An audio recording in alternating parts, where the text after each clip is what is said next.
Ya, jadi PPOK itu penyebabnya lumayan banyak. Yang pertama itu adalah Bagaimana dengan perokok yang pasif, dokter? Itu apakah berpotensi yang sama dengan perokok aktif atau potensinya lebih rendah, dok? jadi penggunaan vape selama 1 jam itu Ya. sama dengan merokok.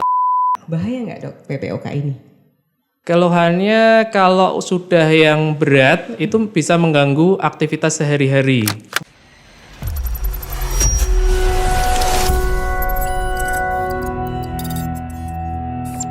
Klik Sehat, langkah besar untuk hidup sehat. Assalamualaikum warahmatullahi wabarakatuh. Halo Sobat Suwondo, senang sekali saya Dr. Tanti dapat kembali hadir menyapa pendengar setia podcast Klik Sehat, langkah besar untuk hidup sehat. Pada episode kali ini kita akan mengulas tentang salah satu penyakit paru-paru yang sering dikenal oleh masyarakat, bahkan tanpa disadari masyarakat itu sendiri ada beberapa yang mengalaminya tapi tidak sadar. Baiklah, untuk penyakit paru-paru yang akan kita bahas ini dengan gejala yang mungkin bisa dikatakan perlahan-lahan, kemudian berkembang, akhirnya akan menimbulkan keluhan yang lebih berat, yaitu sesak nafas, sehingga bisa mengakibatkan penurunan kualitas kehidupan dan bahkan bisa menyebabkan kematian. Ya, penyakit paru obstruktif kronis atau biasa disingkat dengan PPOK. Dan kali ini untuk membahas tentang PPOK telah hadir bersama saya narasumber yang sangat spesial, Dr. Muhammad Prabu Aryanda, spesialis paru. Tepuk tangan buat Dr. Prabu. Selamat pagi, dokter. Bagaimana Selamat kabarnya? pagi, sehat. Alhamdulillah. Bagaimana kabarnya hari ini, dokter? Alhamdulillah. Alhamdulillah ya, dok ya. Untuk paru-paru aman, dok? Aman, alhamdulillah. Aman, ya. Teman-teman yang di studio untuk paru-paru aman, sehat? Alhamdulillah. Ya, dokter, karena kita akan membahas tentang paru-paru, jadi kita paru-parunya harus sehat juga ya, dokternya. Baik, Dokter Prabu spesialis paru adalah salah satu dokter spesialis paru di RSUD Dr. Haji Suwondo Kendal, di mana beliau berpraktek pada hari Senin sampai dengan Sabtu, betul nggih, Dok? Iya, betul. Dan bersama beliau kita akan membahas lebih dalam tentang hal-hal yang berkaitan dengan PPOK, dokter, baik itu nanti pengertiannya, kemudian bagaimana gejalanya, apa penyebab dan faktor risikonya, kemudian tentunya cara pencegahan dan penanganan ketika seseorang itu terkena PPOK. Dan karena podcast kali ini sangat menarik sekali, jangan lupa tonton dan simak video podcast kali ini sampai selesai ya. Baik, dokter, kita akan mulai karena tak kenal maka tak sayang ya, dok ya. Iya. Jadi kita akan kenalkan dulu ke masyarakat, dokter, apa itu PPOK, dokter? PPOK sendiri itu adalah kelainan paru yang sifatnya heterogen. Biasanya ditandai dengan gangguan saluran nafas kronik seperti sesak, batuk, ada produksi dahak. Kemudian didapatkan abnormalitas di saluran nafas dan gangguan di alveoli. Alveoli itu adalah tempat pertukaran oksigen dan karbon dioksida. Kemudian sifatnya biasanya persisten dan progresif.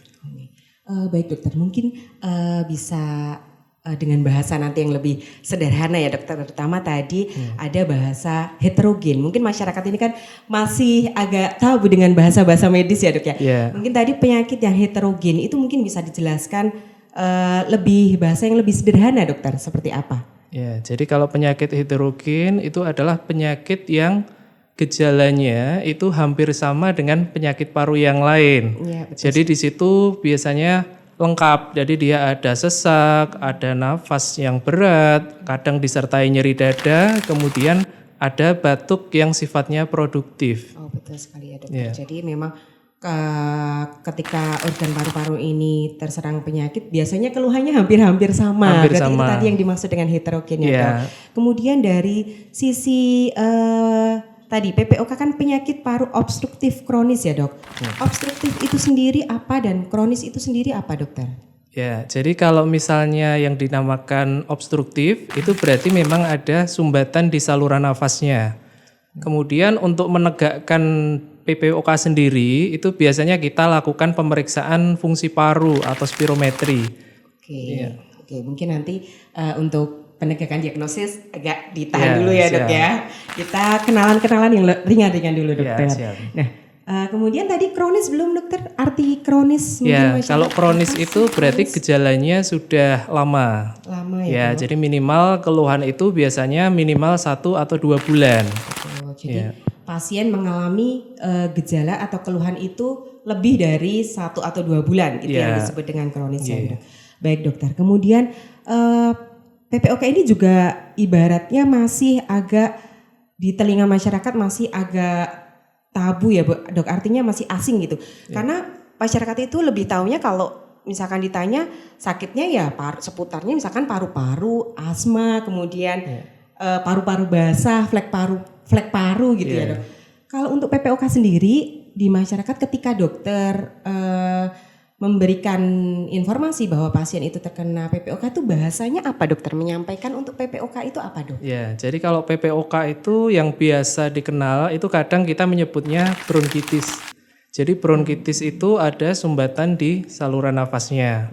Itu merupakan bagian dari gangguan di PPOK. Yang kedua, biasanya disertai dengan emfisema, ya. Tapi kita taunya biasanya bronkitis atau penyakit paru kronis. Penyakit paru kronis ya dok. Karena kan seringnya saya tuh sakitnya bronkitis gitu ya dok ya. Jadi memang ada itu tadi ada bronkitis kronis atau gambaran mungkin emfisema ketika di ronsen ya dok ya. Iya, dari gambaran ronsen. Dari gambaran ronsen, baik dokter.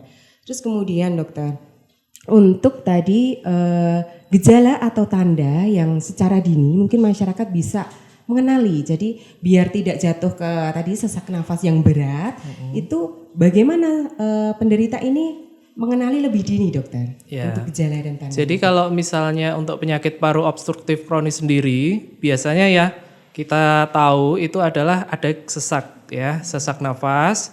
Sesak nafasnya pada PPOK ini biasanya progresif. Jadi memberat dengan seiring berjalannya waktu. Kemudian sesaknya itu muncul ketika kita beraktivitas. Kemudian sesaknya persisten. Jadi biasanya sesaknya itu tidak tambah ringan, tapi kita hanya bisanya mempertahankan di tahap itu saja.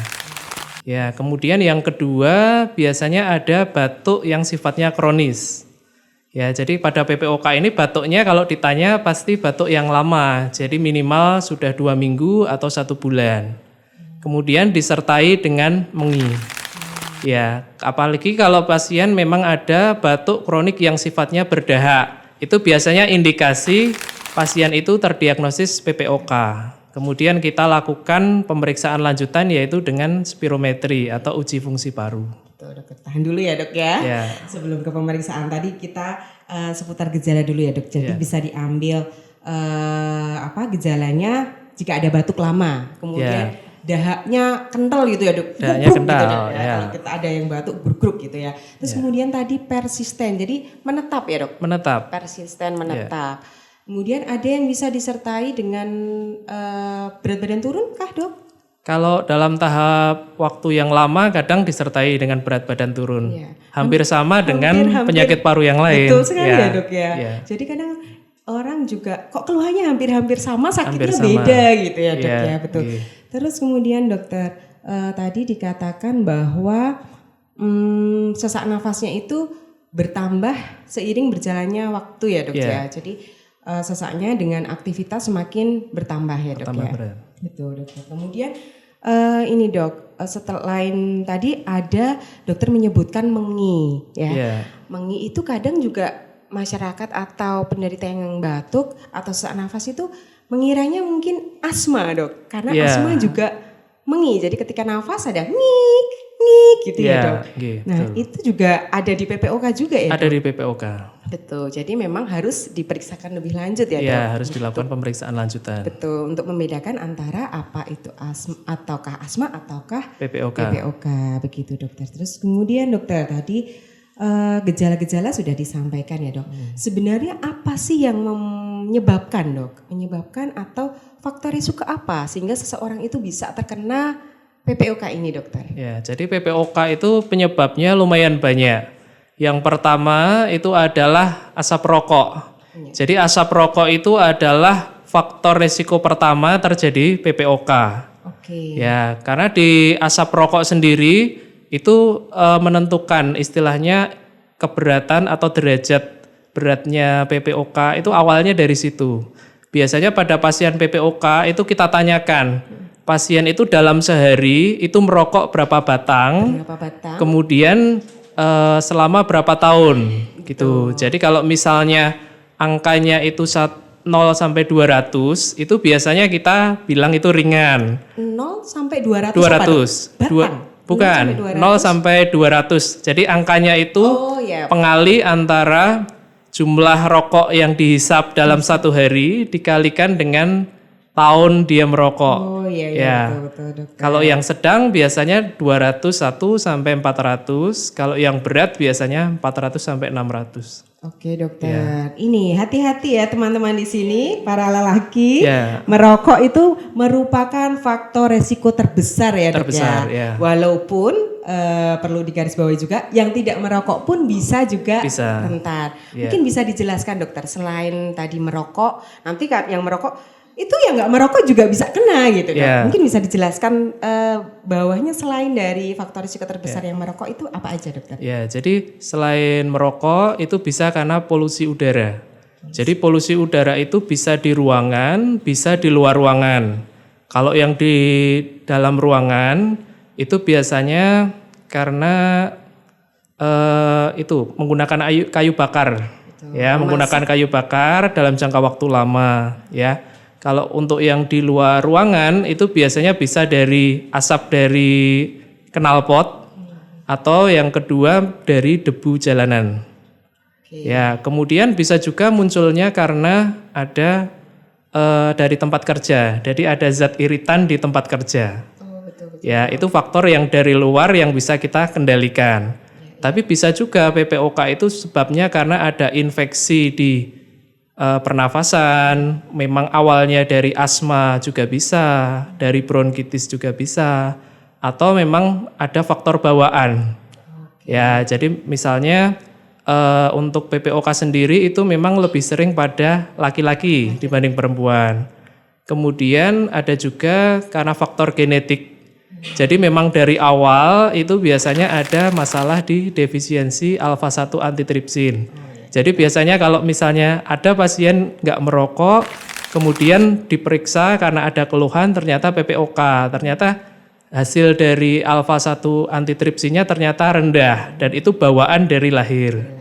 Ya. Jadi itu yang ibaratnya takdir karena bawaan tidak bisa memilih ya dok. Tapi kalau tadi yang merokok, kemudian dari polusi ya dok ya, kemudian tadi polusi seperti kayu bakar, itu penggunaannya juga harus ini ya dok, maksudnya ketika dikatakan rentan terhadap polusi udaranya itu lama dok, terpaparnya lama atau ketika hanya misalkan hanya setahun kok, hanya berapa bulan itu juga sudah bisa mempengaruhi? Biasanya dalam waktu yang lama.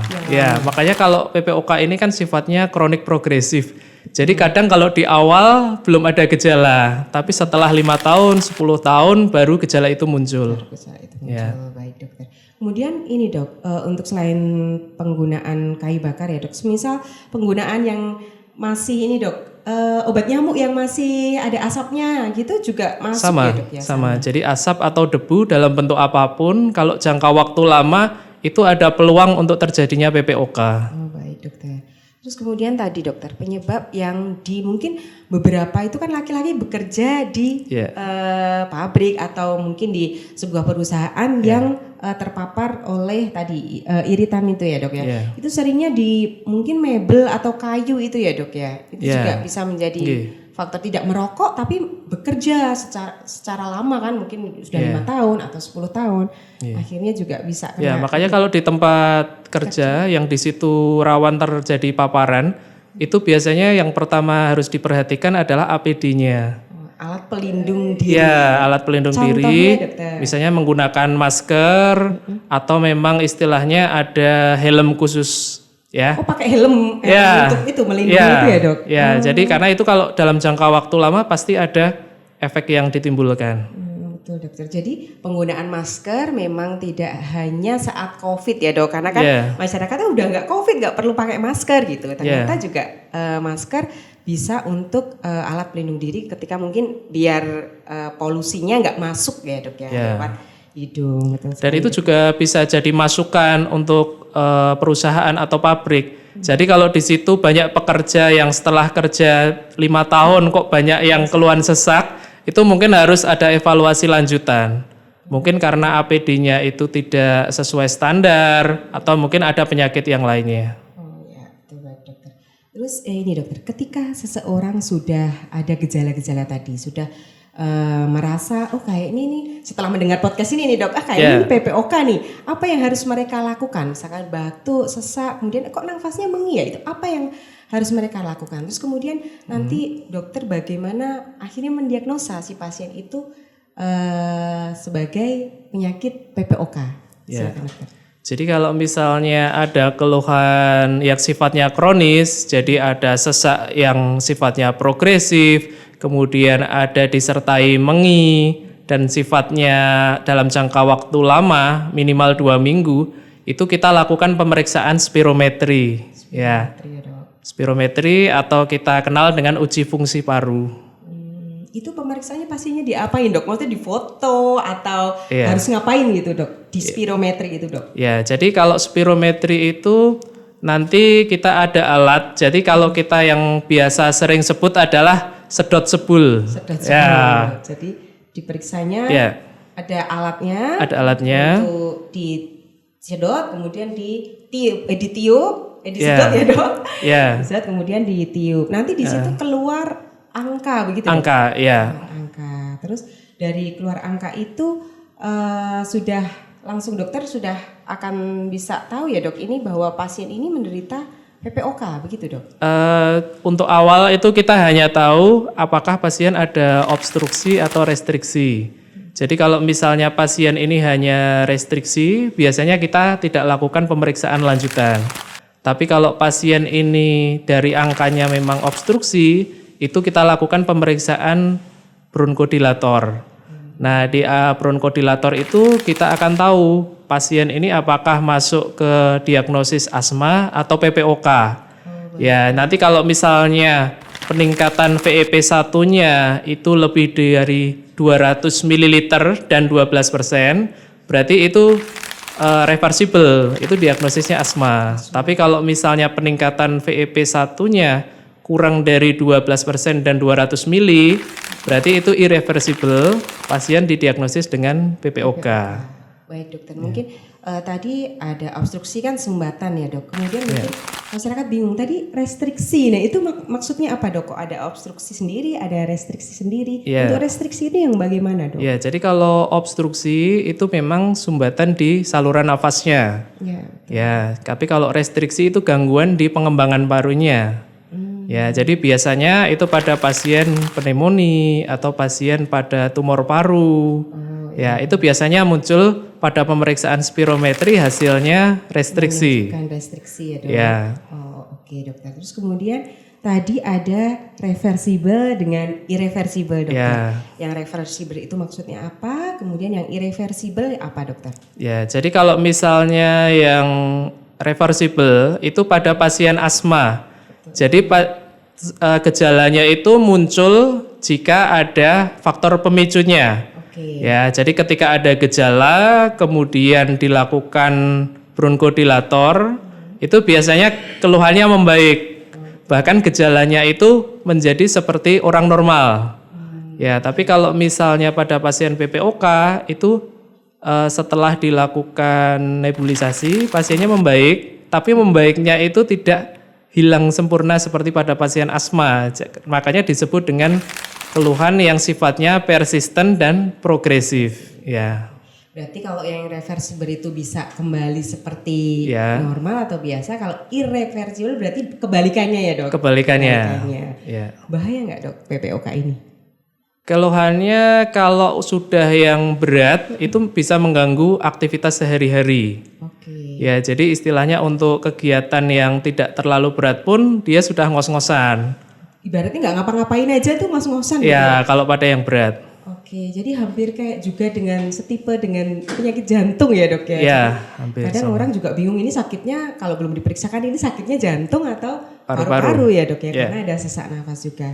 Baik dokter, ini dok, sekarang kan sebentar lagi akan musim bulan haji ya dok? Ya. Mungkin dalam 3 bulan ke depan ini kan calon jemaah haji mungkin akan memeriksakan kesehatannya. Karena salah satu syaratnya ketika melakukan pelunasan untuk biaya ibadah haji itu harus dinyatakan istitoah dokter. Jadi istitoah itu kan mampu baik secara fisik maupun mental. Mungkin kita di sini lebih ke arah fisik ya dok, medis fisiknya dokter. Nah ternyata PPOK itu berada di antara 11 penyakit di mana harus ada penilaian.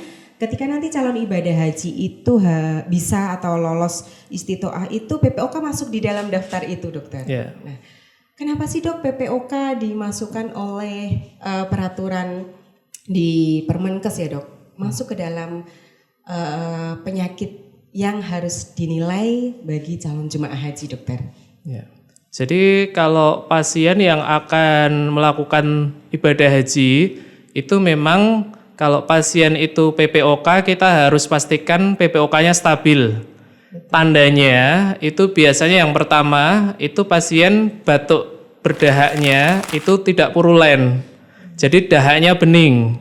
Kemudian tidak ada gejala sesak yang berat. Ya, kemudian dengan menggunakan inhaler yang sering dipakai pasien harian itu gejalanya sudah terkontrol.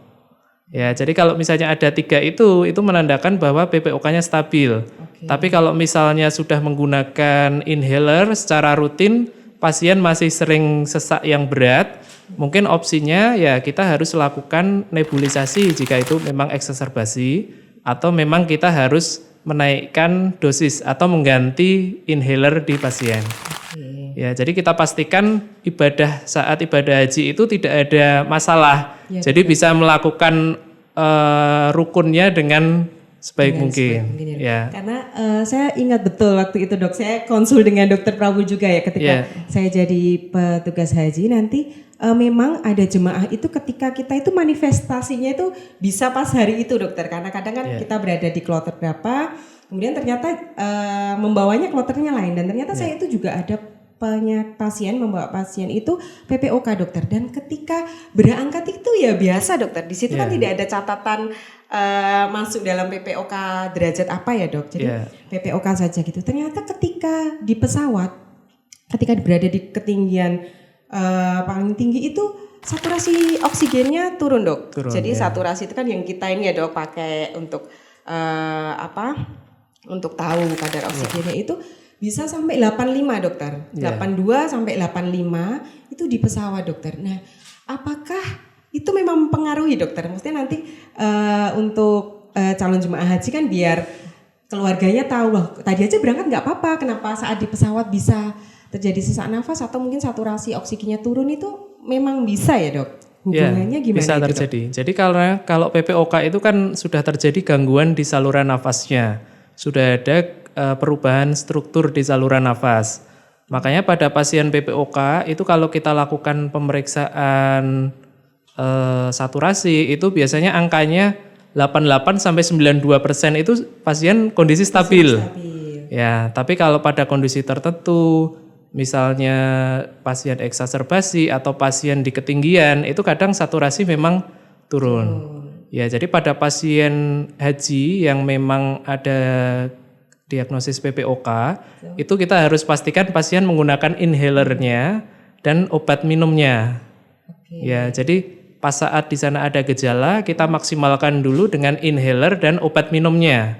Ketika itu memang tidak tertangani atau terjadi eksaserbasi yang berat, mungkin kita bisa lakukan nebulisasi di sana. Betul dokter. Ya. Karena itu waktu itu saya membawa nebulizer yang mobile itu dok di dalam pesawat kita mau dok kita nebul dokter. Dokter, nah ini penting sekali untuk calon jemaah haji juga ya dok. Ketika nanti ada salah satu yang menderita PPOK, obat-obatan yang memang rutin itu harus dibawa ya dok ya. Terus kemudian dokter, saya juga ada satu pasien yang itu membuat saya agak panik dok, karena waktu itu ini beda pasien dok. Jadi waktu ketika dari perjalanan Madinah ke Mekah itu pasiennya juga biasa dokter. Kemudian ketika sampai di tenda Arafah, jadi kita mendapat 2 tenda dok. Satu tenda itu isinya hampir 150-an lebih dok. Nah waktu itu bapak itu masih baik dok, masih jalan.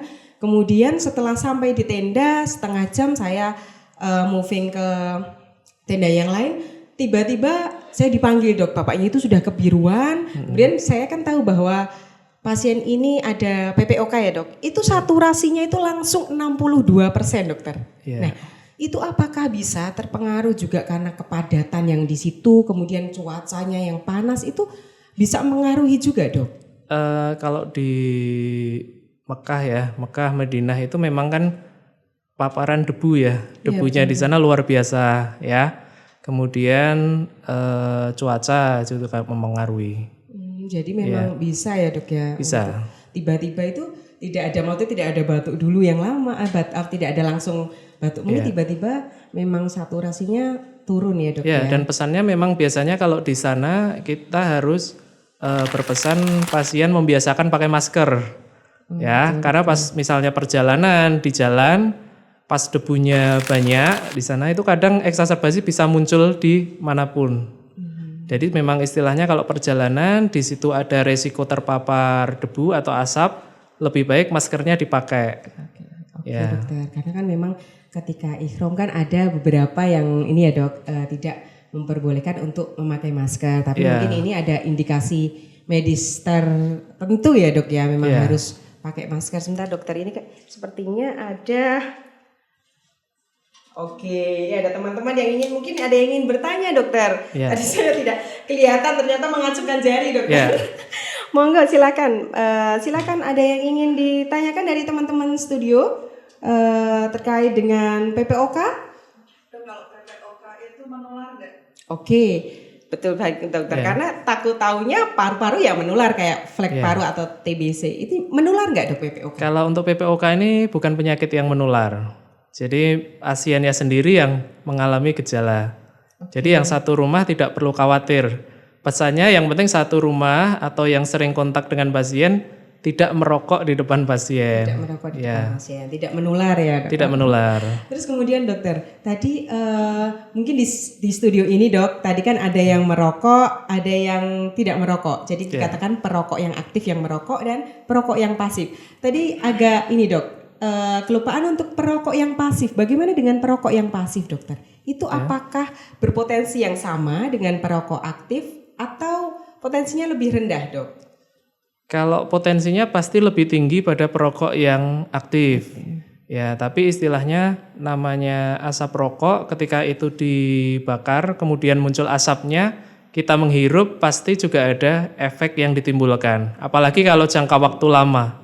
Oke, jadi bagi yang merokok, teman-teman di studio dan teman-teman di rumah, jangan deket-deket ya dok, jangan ada orang banyak, apalagi kadang ada keluarga atau anak kecil yang serumah itu kan, kasihan sekali ya dok ya. Kadang itu yang merokok bapaknya, tapi saat kontrol di poliparu, bapak dan ibunya yang kontrol. Karena ternyata ibunya perokok pasif. Oke, jadi memang tadi perlu diperhatikan juga ya dok. Lalu dokter, tadi untuk penanganannya itu selain dengan inhaler itu yang obat semprot itu ya dok, kemudian ada obat-obat minum juga. Ada pertanyaan dokter, inhaler itu nanti bisa menyebabkan ketergantungan bagaimana dok? Tergantung dengan indikasinya ya. Jadi inhaler itu kan kandungannya macam-macam. Jadi kalau misalnya pada pasien yang stabil itu biasanya kita menggunakan beta 2 agonis yang kerja lama atau antikolinergik kerja lama dan bisa ditambahkan dengan kortikosteroid inhalasi. Ya, jadi itu tergantung kebutuhan pasien. Jadi memang ada inhaler itu yang dipakai selain untuk reliever atau meringankan gejala, di situ ada controllernya. Tapi ada beberapa inhaler yang sifatnya hanya reliever atau meringankan gejala. Oke. Ya. Jadi ada yang meringankan gejala, ada yang memang untuk Controller. mengontrol ya dok. Mengontrol gejala. Kemudian ini dokter, pencegahannya dokter, ini yang ditunggu-tunggu. Pencegahan agar tidak terkena PPOK ini dokter. Ya, jadi kalau misalnya yang bisa kita kendalikan itu adalah paparan asap atau debu. Yang pertama, kita menghindari untuk merokok atau kita menghindari untuk menjadi perokok pasif. Oke. Jadi misalnya ada yang merokok, kalau memang kita bisa menghindar, lebih baik menghindar. Ya, yang kedua polusi. Jadi polusi baik di luar atau di luar ruangan itu bisa kita kendalikan. Jadi kalau misalnya kita di tempat kerja ada paparan debu, asap atau zat kimia yang kita tidak bisa menghindar, kita bisa usul ke manajemennya bahwasanya untuk APD atau alat pelindung dirinya mungkin diperbaiki. Oke, dokter. Ya, terus kalau kita misalnya kita berkendara naik motor, kita membiasakan pakai masker, ya. Karena kan apalagi di Kendal itu kan paparan asap susah dikendalikan. Iya betul dokter. Ya, jadi memang yang mungkin bisa dikendalikan itu ya paparan asap atau debu. Ya, penggunaan alat pelindung diri itu. Ya, dengan alat pelindung diri. Oke, baik dokter, kita akan masuk ke segmen mitos atau fakta ya dok ya. Ya. Oke, ini nanti dokter kalau fakta ada fakta, kemudian kalau mitos ya dok. Nah ini ada beberapa mitos atau fakta yang beredar di masyarakat dokter. Untuk PPOK ini bisa disembuhkan dengan obat herbal. Mitos atau fakta dok? Obat herbal. Terot. Mitos ya. Jadi memang tadi sudah dijelaskan oleh dokter Prabu ya dok bahwa PPOK itu tidak bisa disembuhkan tapi bisa Kendalikan. atau dikontrol. Ya. Oke dok. Kemudian yang kedua dokter, PPOK hanya menyerang orang yang merokok saja. PPOK hanya menyerang orang yang merokok. Ya. Oke, mitos. Karena tadi perokok pasif bisa Bisa. terkena PPOK juga. Kemudian dokter, nah ini nih dok, anak-anak muda sekarang ini. Apa ya kira-kira ya dok ya? Ini ada anak-anak muda yang bilang gini dokter, vape lebih aman dari rokok filter atau kretek. Gimana dok? Penggunaan vape. Mitos ya. Jadi vape itu sama bahayanya dengan rokok filter atau kretek dok. Jadi penggunaan vape selama 1 jam itu sama dengan merokok 100 batang. Ya, tuh teman-teman di sini kayaknya ada nih dok pengguna vape nih. Jadi gimana tadi dok? Kayaknya perlu digarisbawahi gimana dok? Penggunaan vape tadi? Penggunaan vape selama 1 jam itu sama dengan merokok 100 batang. Sama dengan merokok 100 batang. Berarti 100 batang itu 100 dibagi 12 biji. Berapa pak itu? Hitung teman-teman. Wah ngeri juga ya dok ya. Sekarang vape itu adalah tempat masuknya narkoba. Jadi dari angka BNN itu ada beberapa pasien itu tidak pernah menggunakan narkoba tertentu, tapi dicek ternyata positif. Ternyata dari campuran vape-nya itu dimasukin narkoba biasanya. Pantesan dok kayaknya ada temen yang sok-sok linglung gitu ya dok, jangan-jangan.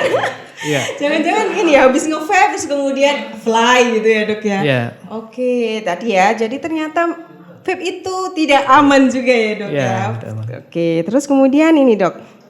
Ada lagi. PPOK hanya terjadi pada usia tua. Apa ya kira-kira ya? Pada usia tua. Mitos juga. Karena bisa terjadi Pada usia muda. pada usia muda Ya, dokter. terutama kalau pada pasien yang dengan gangguan bawaan tadi. Betul. Ya. Jadi nggak mandang umur ya dok ya. Nggak mandang Kalau ada umur. Gangguan bawaan. Baik dokter. Kemudian ini satu lagi yang terakhir dokter ya. Kalau sudah PPOK, pasien masih bisa beraktivitas normal. Jadi pasien ini mungkin sudah terserang PPOK, bisa kembali normal nggak dok? Bisa. Fakta. Ya. Baik dokter. Mungkin apa dokter yang bisa menyebabkan PPOK kan memang tidak bisa disembuhkan, bisa dikontrol. Terus bisa kembali normalnya karena apa dokter? Ya, jadi kalau misalnya pada pasien PPOK itu kalau ditanya pasiennya bisa disembuhkan atau tidak bisa disembuhkan. Tapi kita bisa mengontrol biar gejalanya itu tidak memberat. Ya, jadi kita memang targetnya itu kalau pasien PPOK yang pertama adalah meringankan gejala, yang kedua adalah mencegah eksaserbasi dan kematian. Oke. Ya, jadi kalau misalnya pasien itu bisa melakukan aktivitas dengan baik, tidak terbatas karena diagnosis PPOK-nya, itu kita sudah senang. Oh, berarti memang pasien ini bisa terkontrol. Ya, tapi kalau misalnya pasien itu belum terkontrol, kita memang harus pikirkan mungkin terapinya itu kita harus sesuaikan. Bisa juga cara pemakaian inhalernya yang kurang tepat. Jadi bisa bisa dievaluasi ya dok ya? Ya, bisa dievaluasi. Baik dokter, ini pembahasan kali ini tuh seperti makanan tuh ibarat 4 sehat 5 sempurna dok, udah lengkap banget ya dok ya. Tadi dari masyarakat juga bisa mendapatkan informasi, terus kemudian bagi calon jemaah haji yang akan melaksanakan ibadah haji juga dapat informasinya. Bagi petugas haji, karena ini juga bulan-bulan pendaftaran untuk petugas haji dokter, bisa juga. Jadi ini kena semua ini 4 sehat 5 sempurna ini dok ya. Dokter, mungkin di penghujung podcast dokter bisa memberikan pesan atau quote untuk masyarakat agar lebih mawas diri terhadap PPOK ini. Silakan dokter. Ya. Jadi PPOK ini adalah penyakit yang bisa dikendalikan dan bisa dicegah. Jadi pesannya kalau misalnya belum merokok itu jangan mencoba untuk merokok. Kalau misalnya sudah jadi perokok, segera berhenti untuk merokok. Oke, jadi ya kalau yang sudah merokok mencoba untuk berhenti merokok, bagi yang belum jangan ya. Coba-coba. Jangan ya Dik ya gitu. Ya. Oh baik dokter, terima kasih sekali dokter atas waktunya, kemudian informasi edukasi kesehatannya yang mungkin bisa membuka wawasan masyarakat luas terkait dengan PPOK ini dokter. Dan jangan lupa untuk selalu like, komen, kemudian share video ini di YouTube channel RSUD Dr. Haji Suwondo Kendal. Dan jangan lupa untuk follow akun Instagram @RSUD Dr. Haji Suwondo Kendal untuk mendapatkan informasi kesehatan menarik lainnya. Sebentar dokter, itu kok sepertinya ada bayangan-bayangan apa ini dok? Sebentar dok. Oke dokter, ini kayaknya saya harus pakai kacamata dulu ya dok ya. Baik dokter, ini karena kita tadi sudah membahas sudah banyak ya dok ya, kemudian pesan-pesan juga sudah disampaikan. Saya Dr. Tanti dan Dr. Prabu izin pamit undur diri. Sayangi parumu, jaga nafasmu demi kehidupanmu. Sampai jumpa di episode podcast Klik Sehat episode selanjutnya. Wassalamualaikum warahmatullahi wabarakatuh. Waalaikumsalam.